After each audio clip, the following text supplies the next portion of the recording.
Hey, if you haven't already, make sure you hit the like button on the video and subscribe to the channel. It would not only help out with the channel's growth, but also motivate me to further improve my content. I also have a website you can check out by clicking the link in the description. It has a bunch of my artwork and links to my other social media accounts, such as Instagram, Twitter, my Discord server, and more. Alright, that's enough begging from me for now, so let's get to the video already. Ooh, yeah, it's finally my birthday.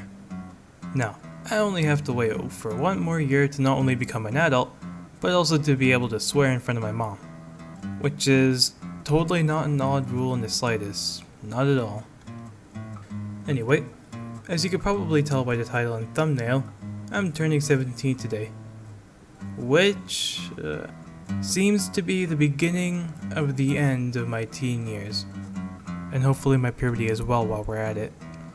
And the beginning of a pretty huge pivoting point in my life, where I now seem to be much more busy than I ever have been thanks to crap like school and eventually college. This probably wouldn't seem so bad if it weren't for what seems to be the catalyst for the worst year in modern times right now, ravaging all hope and making most aspects of life more limited and difficult per se. It's often times like these where I just take a look back at life, and just reflect on how the hell I managed to end up where I am now. Life, it's a weird, rickety roller coaster of events, major and minor alike, with bumps and slopes that add up and affect how one might act later down the line. For me, I was usually not all that risky when it comes to spending my time, often sticking near my consoles or Lego figures. One can say that this sorta had the effect of giving me some introverted tendencies. Well, that and other factors such as growing up as an only child. I bet that can do a few things to you. If I'm going to be honest here, I grew up with some unique circumstances. Definitely not bad ones, let's make that perfectly clear.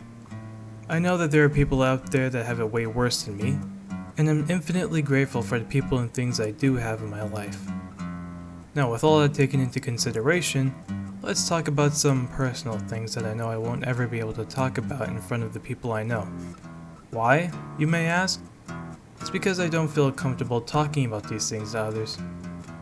You might say that's pretty unhealthy not to talk about what you need to, but hey, what can you do about it? Sometimes I don't think people need to know, or sometimes when I try to talk, I physically can't say the words I'm trying to say. It feels weird. It's like your body is holding your words back and replacing them with air. Not fun at all, it's a 0 out of 10 for me. Growing up, I've always kept to myself and never really cared about learning social skills. I mean, the first friend I ever made, I did so by grabbing his shirt because it had a transformer on it, and we just bonded over our love for the robo-bastards after that.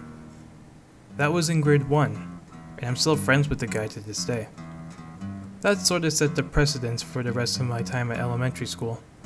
Always being the kid no one in class bothered to talk to, and when they did, it never really ended too well.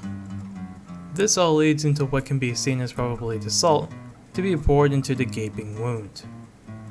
I'd say, one of the biggest mistakes I think I've made in my life was becoming a fan of everyone's favorite Toys of Life series, Skylanders, which I'm probably going to talk about more in depth in a future video someday.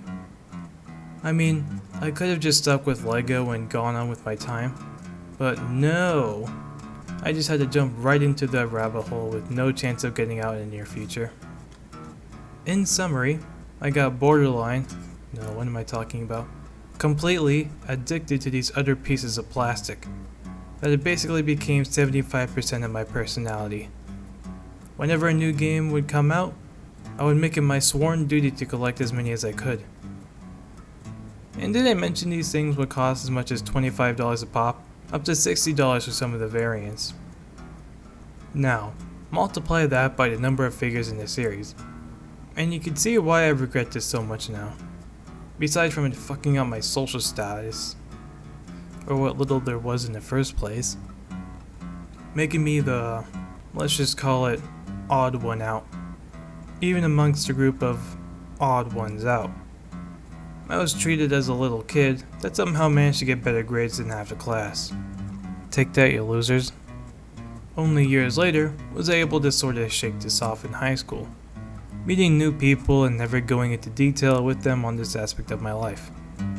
Nowadays, the only remnants of this crap I still have left is a couple of boxes in the laundry room full of those little things. The only reason I still have them is because it's almost impossible to sell them.